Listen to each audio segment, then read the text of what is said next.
It should have done settle in the in-house only, but since it has come out, we have no excuse. But I hope in due course it will be all right, because Tata is a very old company. They're 100-year-old company. For such thing, I think it will take little time, but again Tata will run. Thank you, sir. Thank you. We are now joined by Anil Singhvi and Sandeep Parekh. Mr. Singhvi, if I could come to you first. Today's is a foregone conclusion given the kind of stake the Tatas hold. But do you think Cyrus weakened his case today by not being there at the EGM? Hello. Mr. Singhvi, can you hear me? This is Abhinav here from the Bombay studios. Yeah, go ahead. Mr. Singhvi, we know that today's results are more or less a foregone conclusion given the 74% odd stake the Tatas own in TCS. But do you think Cyrus weakened his case today but by not presenting himself at the EGM? No, I don't think, because the TCS actually there were no prizes for guessing which way the TCS EGM would have gone. So I think it was a foregone conclusion. So I don't think the today's event, today's entire episode was of any surprises. But I think moving forward, there will be instances where Tata Sons holding is in the 20, 25, 30%. In those cases, I think it will be very interesting to see which way the institutions vote, which way the common shareholders vote and all that. TCS was a known result, so I will not attach any importance to today's outcome of the EGM. In fact, Tatas have already made their intent very clear. I mean, yesterday they talked about how they're looking to increase stake in Tata Motors. Do you think that could happen with a few other Tata companies as well, given the low shareholding the Tatas have? Abhinav, as you know, I don't think Tata Sons has that kind of money to really blow in shoring up their shareholding at such prices.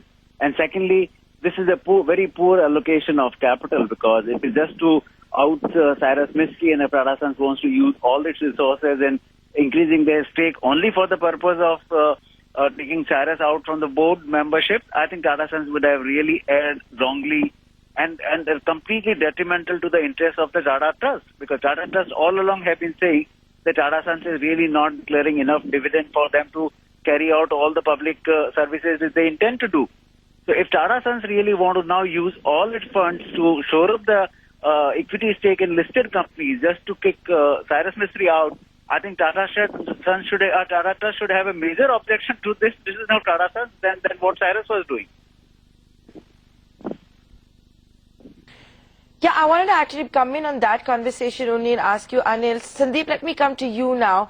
Do you agree with what Anil is saying, that this is perhaps not the right strategy to be followed by Tata Trust in the interest of all stakeholders, the minority shareholders of the various Tata Group companies, as well as the public at large, because these are public trusts, if they are indeed going to go out and buy stake in other group companies?